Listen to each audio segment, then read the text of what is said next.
I want to begin by thanking everyone for their patience with the portal yesterday. We are aware that some folks have not been able to log in. We are working with the Office of Technology Services to resolve the issue and hope that it will be resolved as soon as possible. We will provide an update next week about the status of that solution. I also wanted to just note a few housekeeping items before we begin. First, due to the number of participants, we have muted the lines. If you have questions, you can submit them via the Q&A, and we will either respond directly to you there or over the webinar. Second, we are recording today's webinar. We will post it on the department's website under the Accountability Resources Library. And we will also be repeating this webinar next week, Monday at 1 p.m. Third, the PowerPoint slides that I will walk through, as well as two resources, the user guide for the secure portal and the login guide, are all available to download from the webinar. In this webinar, we will begin with an overview of the principal and superintendent reporting system and how you can access it, and then going to navigate to the portal itself, and I'll show an example district and school in the system. I'll explore some of the key features, and I'll highlight some particular data views and functions that folks will be interested in seeing.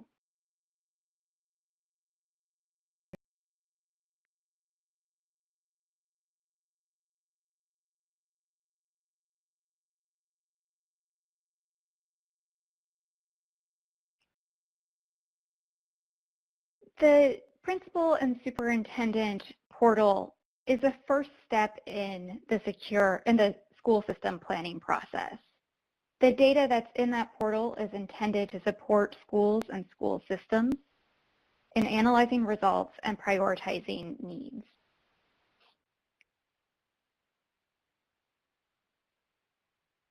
The data in the portal replaces the PDF principal and superintendent profiles, as well as the PDF workforce reports that were provided in previous years.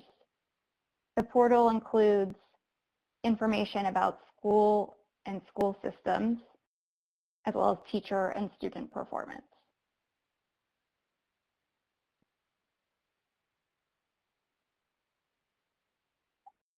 To highlight some of the key features of the secure portal, I will show you all of these in the system itself. This system includes data across content areas, including early childhood education, K-12 accountability, post-secondary, and workforce, all in a single portal. The system includes key questions to guide navigation, planning, and decision-making, as well as visualizations and insight statements to help interpret the data. The charts and data files in the system will be exportable, and the portal includes connections to the school redesign process to support the needs assessments and district planning processes.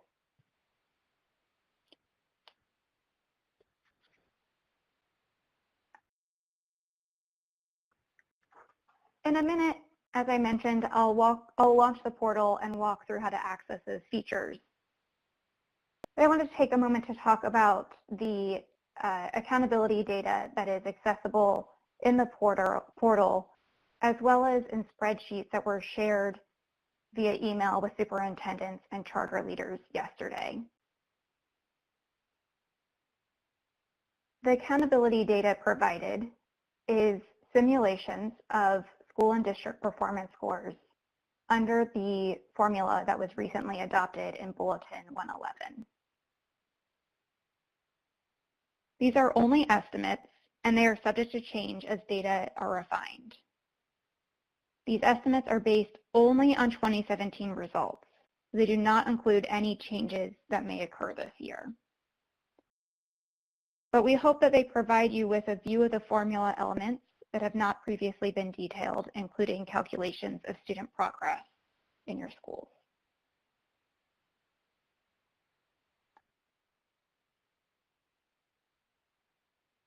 The accountability formula adopted in Bulletin 111 and used to calculate the simulations provided includes two shifts from the previous formula. First, the standard for what it takes to earn an A, or 100 points on each index, is increased. And second, student progress, or the progress index, now makes up 25% of elementary and middle school scores and 12.5% of high school scores.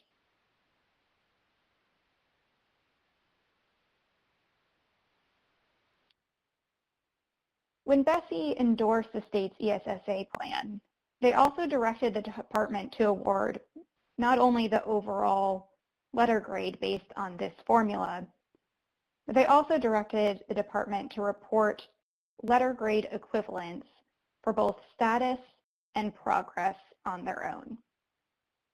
Those letter grade equivalents for status based on the assessment index results and for progress based on the progress index results were included in spreadsheets provided to superintendents this week.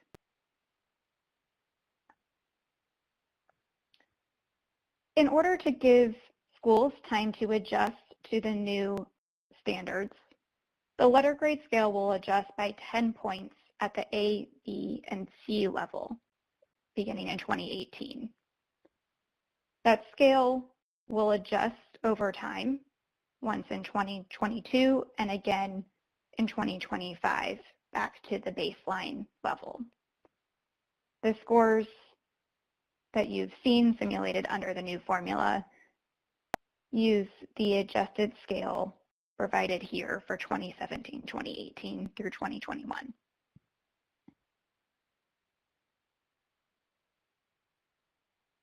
Before I move on to the secure portal, I wanted to pause to just see if we have any questions about the accountability simulations. We have a question. Do the simulations include the 25% growth factor? Yes, the simulated results are calculated using the 2018 formula, which includes a 25% progress index for elementary and middle schools and a 12.5% progress index for high schools.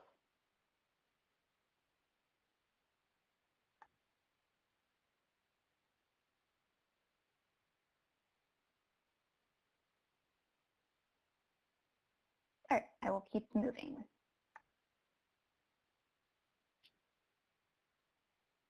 The principal and superintendent secure reporting system includes unsuppressed and legally protected data about school systems, schools, students, and teachers.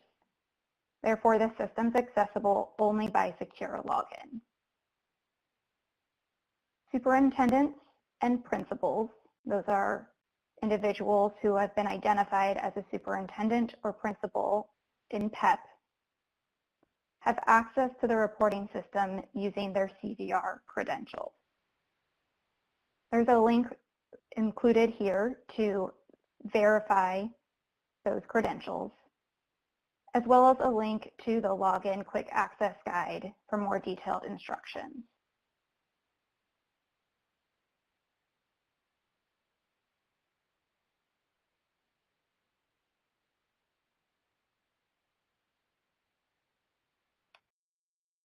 Superintendents, charter leaders, and principals should use discretion when sharing the information contained in a secure reporting system with other school employees. Additionally, we know that there are other folks in the central office that are eager to get into the portal themselves. And I wanted to confirm that we are working to make this happen. In the spring, the LDE, in partnership with the Office of Technology Services, will begin rollout of a new secure site login mechanism that will allow flexibility in assigning permissions to additional staff within school systems. So you should expect to receive more information about that in the coming months.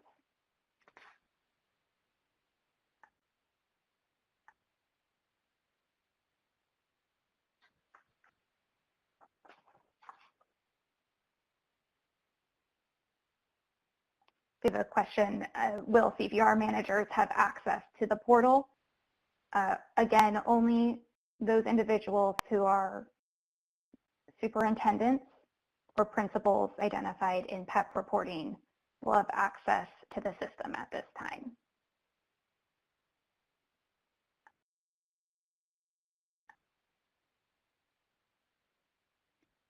Once credentials have been confirmed, users can go to www.louisianaschools.info to access the system. They'll be prompted to a screen that looks like the one shown here and can enter their username and password using their CPR credentials. I'm going to switch now to the secure portal itself. I'll note that I'm using an example here because, of course, the information in this system is unsuppressed and protected data. You won't see me actually log in, but we will look at an example school and district.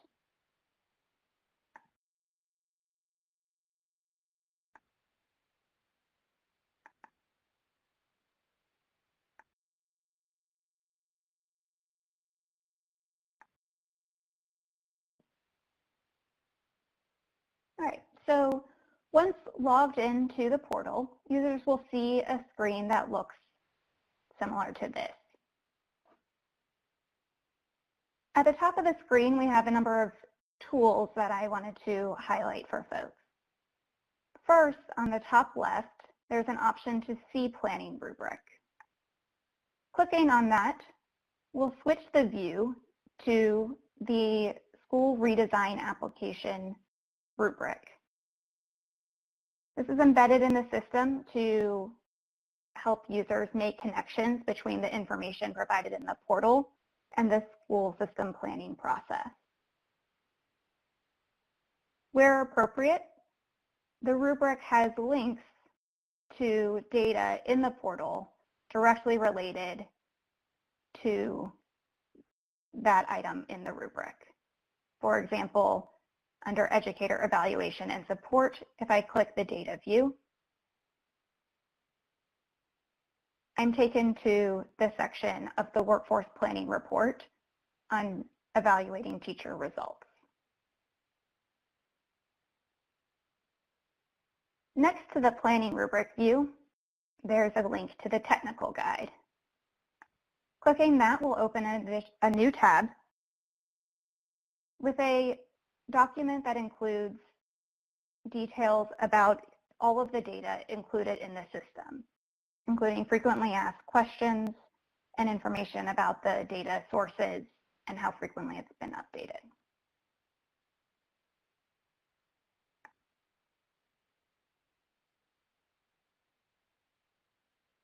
Also at the top of the screen is a search bar.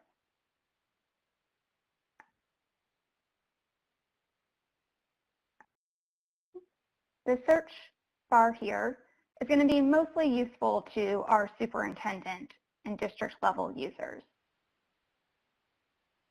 Superintendent users will have access to district level data as well as each school within their district.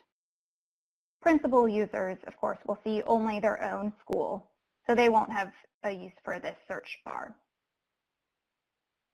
Users can also see which school or district they are viewing on this over on the left, in this upper left corner. Also in the top, there are two icons to download data.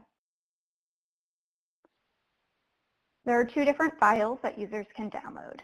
The first, data, will begin an export of all of the data at the school and district level that is visualized within the portal. Clicking on the roster view will export student, teacher, and classroom information from the portal.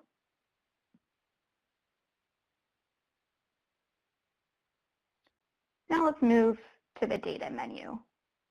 The data menu is how users will explore all of the data in the system. At the school system level, we have 4 primary sections. Academic performance, which is going to display the information that you have previously received in principal and superintendent profiles.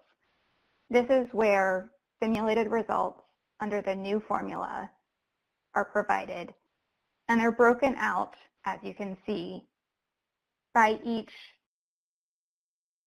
component or section of the accountability system. There's also a section at the bottom on discipline and attendance, which is not accountability data, but is important information for schools and school systems. And lastly, a section on school improvement, which includes information about subgroup performance scores and identification for urgent intervention needed or required.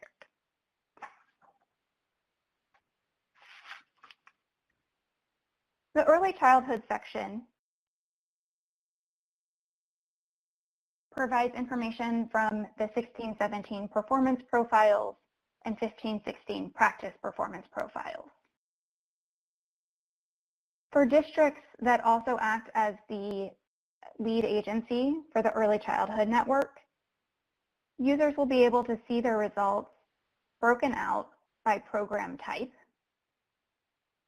And there's also a section on observer accuracy, which reports on what % of local observer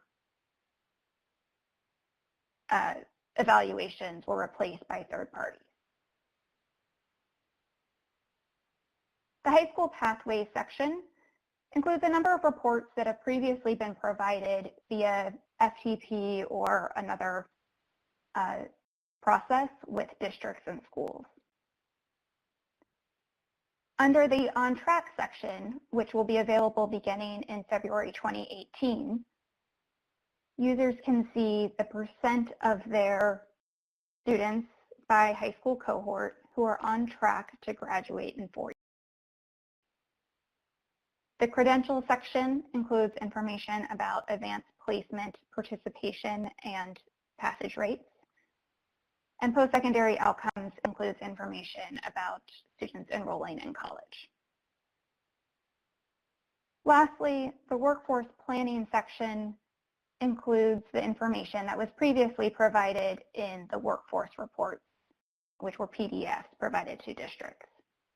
One thing that we're particularly excited to provide is workforce planning data available at the school level. And I'll show an example of that shortly.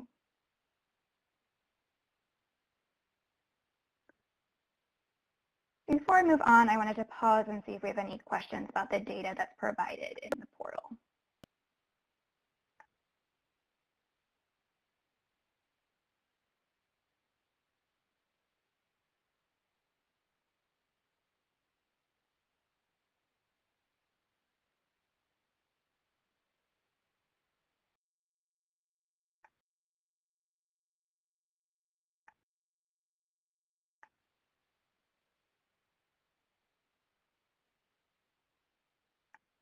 Okay, go back to exploring the data.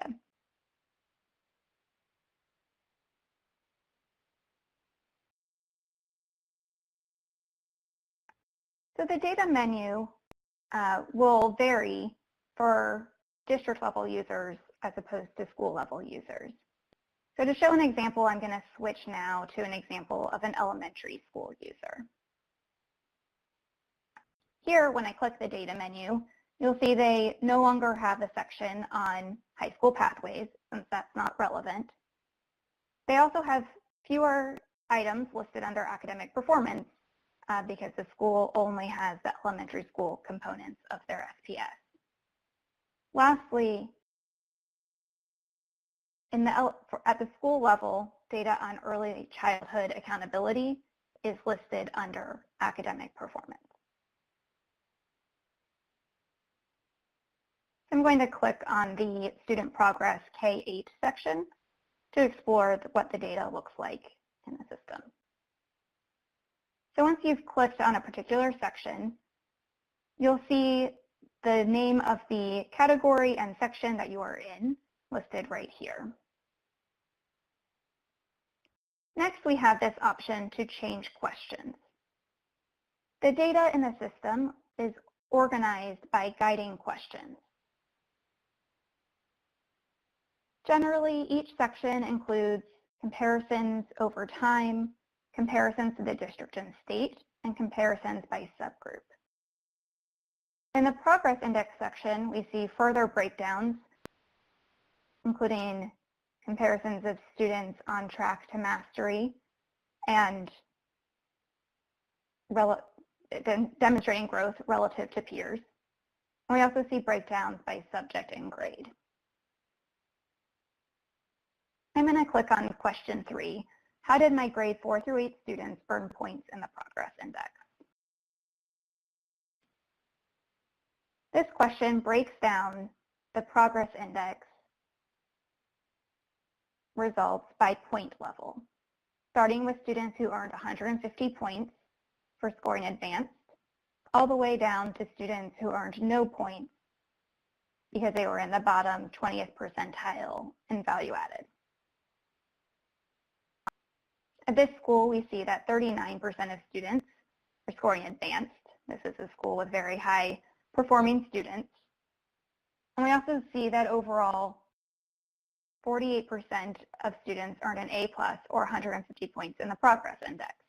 That information is called out for us in this purple box at the top of the chart. Most data views include this box, which we call an insight statement, as a way to call out a simple takeaway from the data below.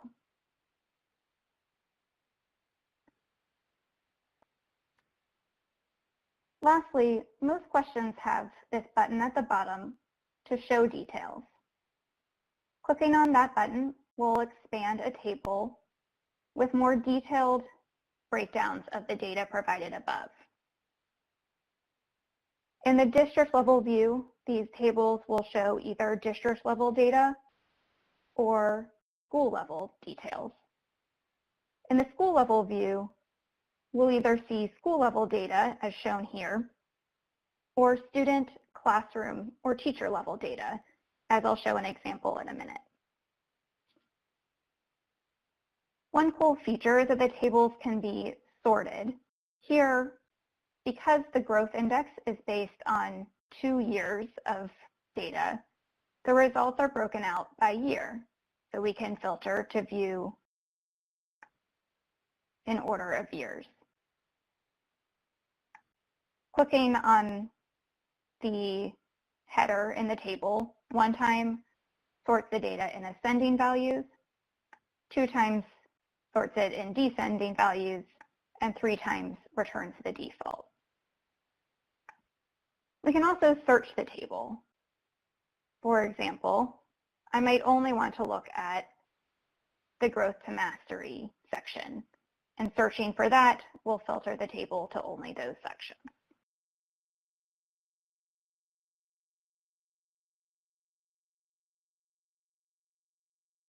Next, I'll switch to an example of a student level roster. I'm going to click on question 4. What % of my students demonstrated progress in ELA? This view is showing us the English Language Arts section of the Progress Index with the results broken out by grade. Clicking Show Details, though, displays a student level breakdown of the Progress Index. Moving from left to right, we see information about the student's grade and their performance, whether or not they met the growth to mastery target, their expected value added score, their percentile rank, and how many points they earned in the Progress Index. We also see whether they earn points via step 1 or step 2. As I scroll to the right, you can see students' results from both the most recent year and from the prior year, that is 2016-17 and 2015-16.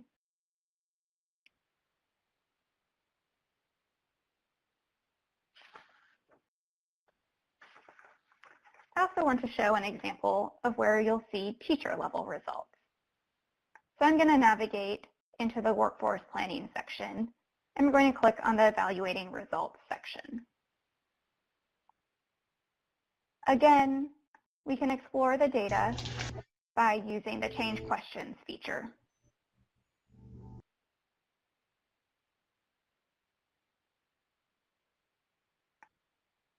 And again, we have an insight statement that summarizes the data displayed in the chart. When I click Show Details, I can see individual teachers and their most recent value-added result.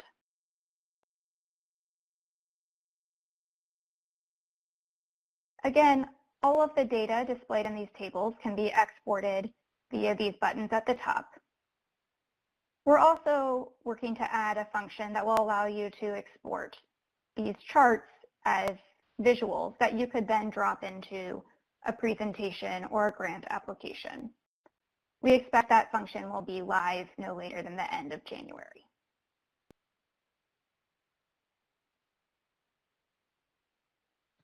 I also wanted to show one last view here, which is the accountability results summary.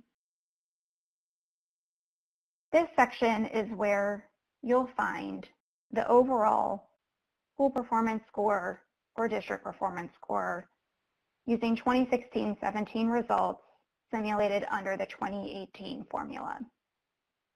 One thing you'll note here is that the table or the chart has data only for 2016-17. Because this is a new accountability formula, we're currently not able to show historical results over time. However, we will add those results in the future, and this chart will show a trend line of those results. You can also see that hovering my mouse over the dot displays the data behind it. And again, clicking Show Details gives me additional information.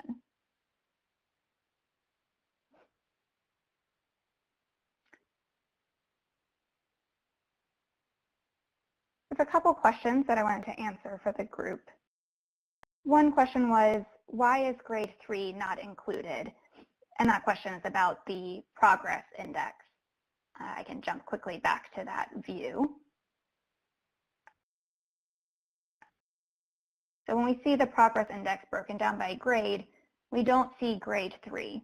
The reason is because we're not able currently to measure growth for students in grade 3 because they've only taken one assessment. So we begin measuring growth in year 4 when we're able to compare students' growth from year 3 to year 4.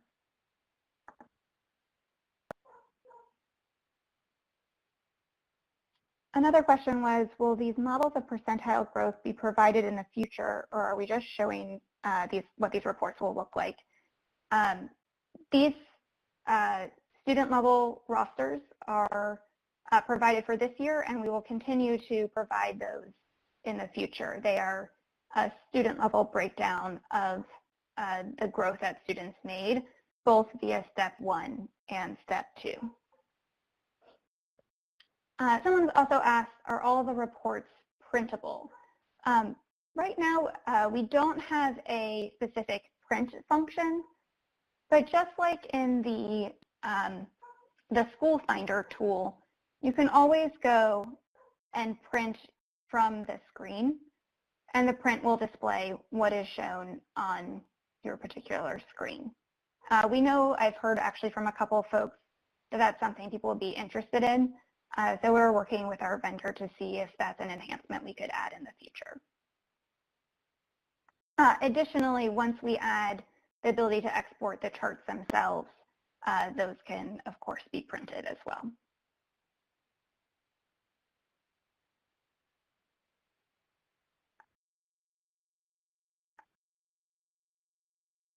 I did want to mention one other thing in the academic performance results, accountability results summary tab.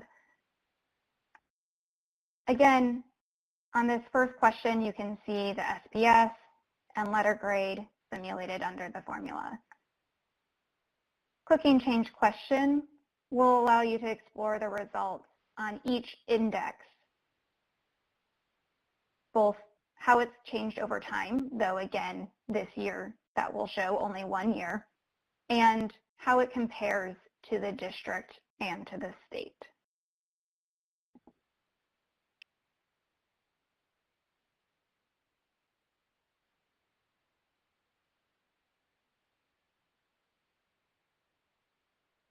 And I'm going to switch briefly back to the district view to show a little bit more of early childhood. Under the early childhood section, again, district level users who are the early childhood lead agency can see a breakdown of the results overall and also for each school type. If the district is not the lead agency, they will have data just for the schools in their district here. Clicking on a section here, we can see class results over time and compared to the state. And clicking Change Question, I just wanted to show that we have an abundance of data included here, including all the information that's included in the lead agency in the network performance profiles.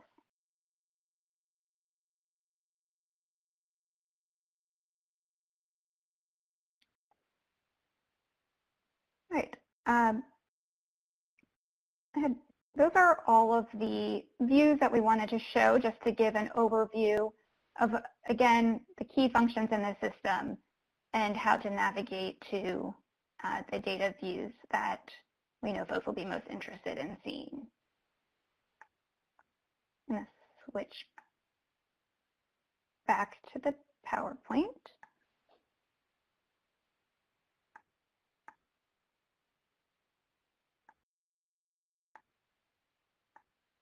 And we did have a question about CVR data managers.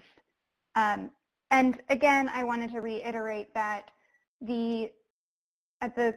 currently the only people who have access to this system are those who are superintendents or principals in PEP.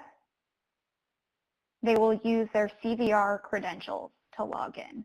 So CVR data managers will not have access to the system at this time.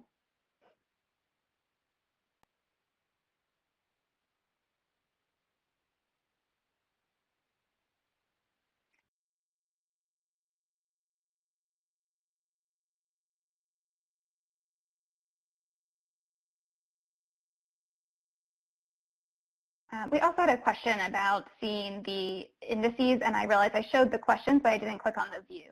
So I am just quickly going to switch back to the screen because I do want to make sure that's clear. So again, we're in the district view, but it's similar in the school view. If we go to the academic performance accountability results summary, we have a question that shows your district or school performance score, and you can also see each index. This first view currently just shows each index on its own. Eventually, you'll be able to see how it's changed over time. Showing details here will just repeat that same information, showing each index. And then there's also the option to see performance on each index compared to the district and the state. The school level view will also include the school's index results.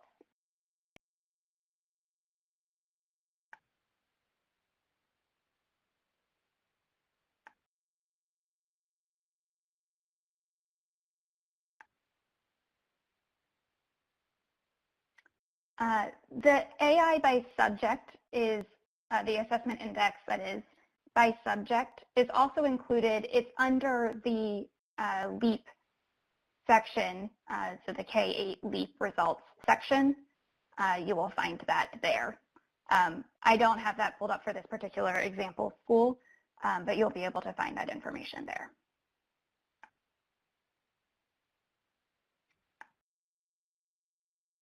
We also have a question about the time between scores coming out and data being displayed for next year. As you know, in most years, we publish the results, school performance score results publicly in early fall, and in early winter, we provide the performance profiles. We anticipate being able to continue that timeline, though we always want to make it faster and better, so we will continue to be working to get this to you sooner whenever possible. I also neglected to mention in the workforce planning section, the information provided there is the 15-16,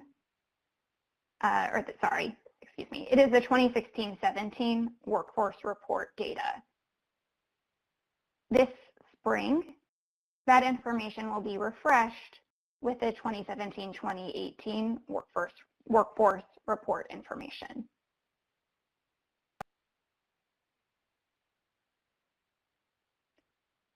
Another question is about data on being able to compare results by grade in your school or district to other schools or districts. Across most sections of the portal, you'll have the option to compare your results to the district as a school user, as well as to the state. At this time, there is not an option to see other schools or districts, but you'll be able to see a comparison to the state and to your own district.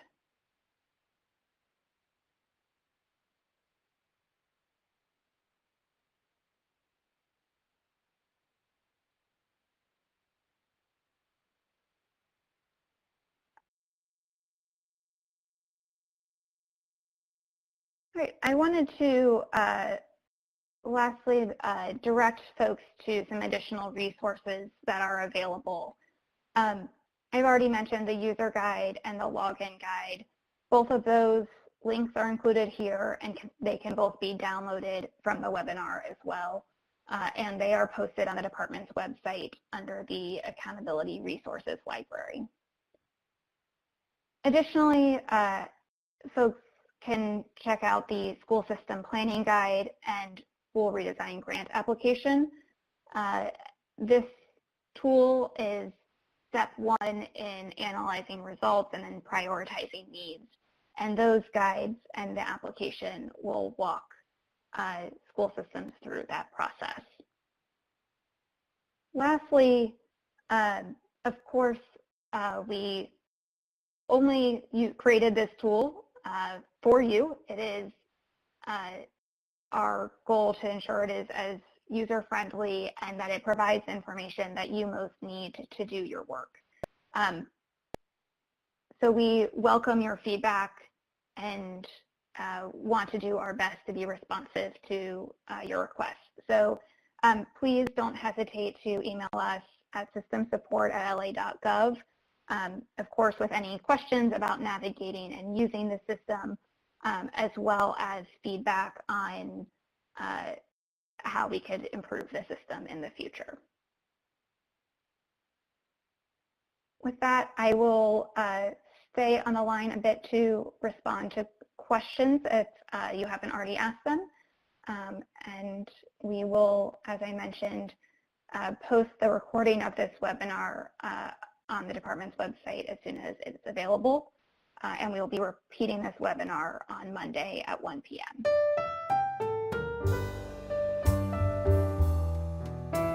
This has been a presentation of the Louisiana Department of Education, copyright 2017, all rights reserved. For more information or to contact the Louisiana Department of Education on the web, go to www.louisianabelieves.com or call 1-877-453-2721.